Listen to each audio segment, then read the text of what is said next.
Hi guys, I'm here once again doing another tour review. Yeah, I've been making much of those lately, but today I'm doing a playthrough of Patrick Monsters, and this is going to be a start of a huge amount of Let's Plays, including me doing tons of stuff, and I'll be playing through as each character, so yeah. It's a great fighting game created by Kozeni, who is known as Kozeni-san777 on YouTube, I believe. And I came into contact with Patrick Monsters after my review of, the Skull Headbutt Majorus and what was it called? Wombat Toys Digerus. Those two are still one of my favorite toys, and I have decided to pick up the game. So yeah, so let's begin. First of all, we'll start with Tohboze. This monster was created as, well, his subtitle is Boarding Kaiju, which means Lost Spirit Monster, same thing as Seabozu, and Tohboze is a cross, as you can see, between Gamera and a little bit of Bemula as the head spikes, but it's mostly just Gamera on bipedal stance. So, and without the shell. So yeah, I think that's Sengeki Harbor or something like that. I don't know. I'm horrible at Japanese places. So yeah. So bear with me, folks. Let's begin. So our first enemy is Himular, and you'll be hearing a lot more of him when you start. When fighting him, the best thing to do is to skip the intro because he's going to blow up the car and he's going to blow up later on. And because his stages in very cramped quarters, it's very easy to just kill him with very close range attacks. And yeah. Now we're about to show Tohboze's move, which is his spiky hairball, as they call it. He sounds like a cat, and then so he can obviously bite, and he can obviously throw his hairball. Excuse my keyboard because I have to spam it. And now let's see his special attack with his 3 belly flopping around. And that actually killed him, so yay. Next we go to Woe. Woe is one of those unpredictable huge things that can't even move, but he can't hold up a challenge if you're not careful with him. I hate his wave attack because it just knocks you all the way to the back of the board, and it's kind of annoying when he does that, but nothing fatal. So now we'll activate the special attack. Tohboze, frankly, is not one of my favorite characters because he just bipedal and it's not as useful as Reiko, as you'll see in the second part of the Let's Play. But Woe, it should be pretty easy for him to tackle because Woe, he can't move and he takes tons of damage. Now these are MUG characters or Mugen characters, so it is compatible with the first and second generation of Mugen, but it's fine both ways. Now you can see that Woe's chomp attack does very strange, so yeah, it is used to my advantage, and you almost kill him for some reason. You don't just win, you kill him. Now for a battle of Tohboze versus Tohboze. Now I have a little gripe with Tohboze because well, not gripe with Tohboze necessarily, but with the guy who made this background, which is Kozeni, of course, because he didn't do a very good job on it. If you can see to the corner above the building, in the bottom right corner, a piece of Tohboze's skin is left over from photoshopping. So, yeah, nothing to say over there. But it's one of those nice looking glitches that it's just so common in these MUG endgames.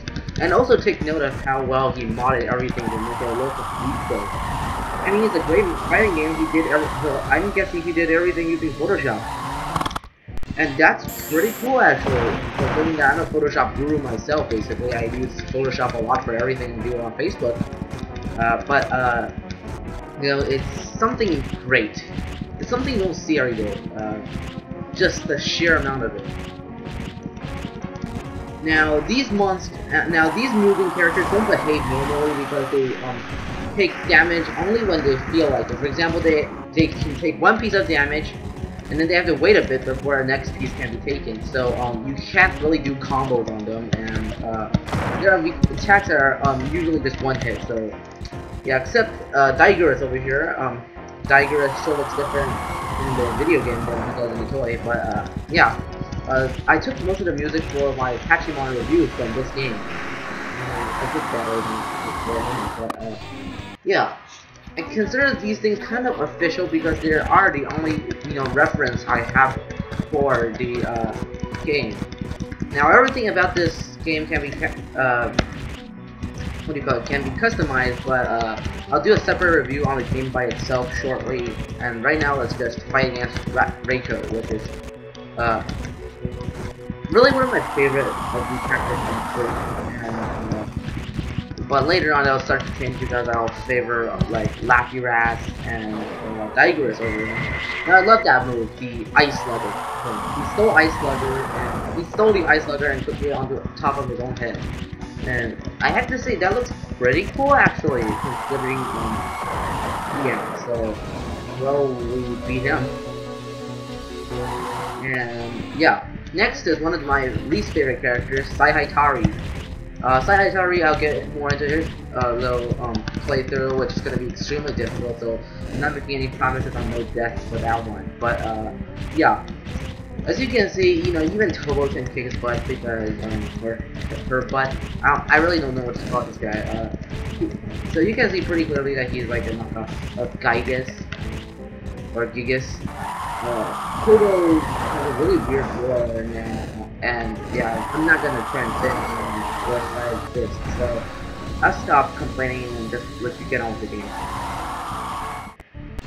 Tips for you on clicking up the keyboard here. Next we have it's Tohboze, and that's all we say because all we do is one thing to understand what I can.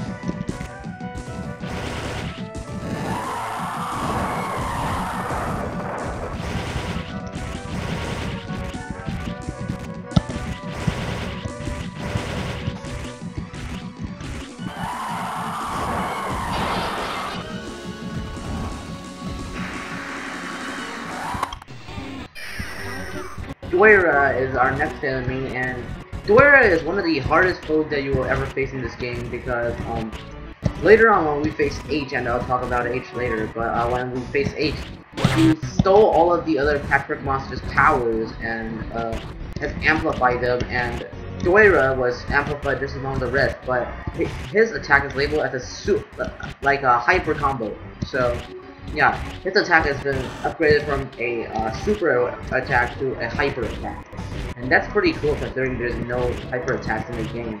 And even in the sequel, Pachimon Final War, there hasn't really been any super combos, any hyper combos. So yeah. Tohboze is one of those hidden characters. Did I mention there are different characters in this game? I'm guessing not, because you obviously don't notice that. Tohboze, I don't know what he is copying from, but he looks like Buddha, and that's what we'll say. Tohboze himself is pretty much a pain in what to deal with because of he is 10 years. I can dodge it with Tigris, but wait. Tohboze here, I digress. I can't do it. So your best shot is to take him out as fast as you can. Now this guy it's extremely durable, but it's pretty weak. So you want to hit him as fast as you can. And whenever he's about to use one of his own super attacks, attack with one of your own. His attacks are pretty slow to charge, so you should take advantage of your close range attack, which does more than your long range attack. And you want to attack him right about now.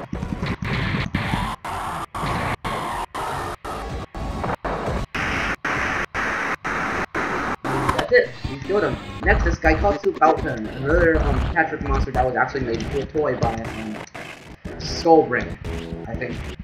I wanted a toy, but I could never get it because it was so expensive. I don't even know where to get it outside of Yahoo Japan, and even then it's pretty terrifying. So yeah, I wanted a Galton, but if anyone willing to knows where to get him or is willing to donate, that would be really appreciated. I'd do a great trade with him.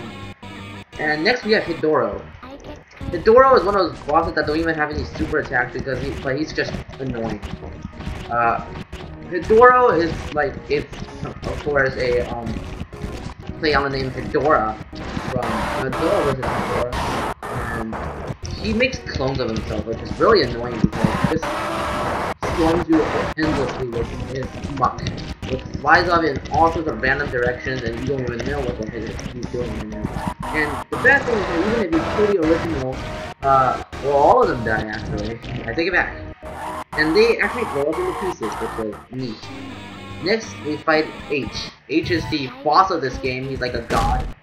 I'll skip the intro. I'll let you see it full intro when I do a playthrough with him. Yeah, these hidden characters are available from the start. It's pretty cool. Now, I don't want to get close to this guy because he obviously is going to spam me with his legs. But, yeah. I just let you see the rest of his speed, and I will beat him for the first time using Tohboze.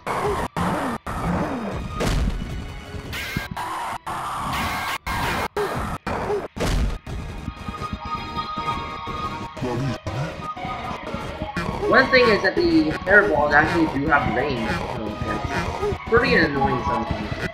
But considering without range it would be too overpowered and none of these guys can jump except for fly. There's not much I can think of it. So, really, yeah. Really. That's it. Now I'm gonna hit him with a stand with a I'll do it all over.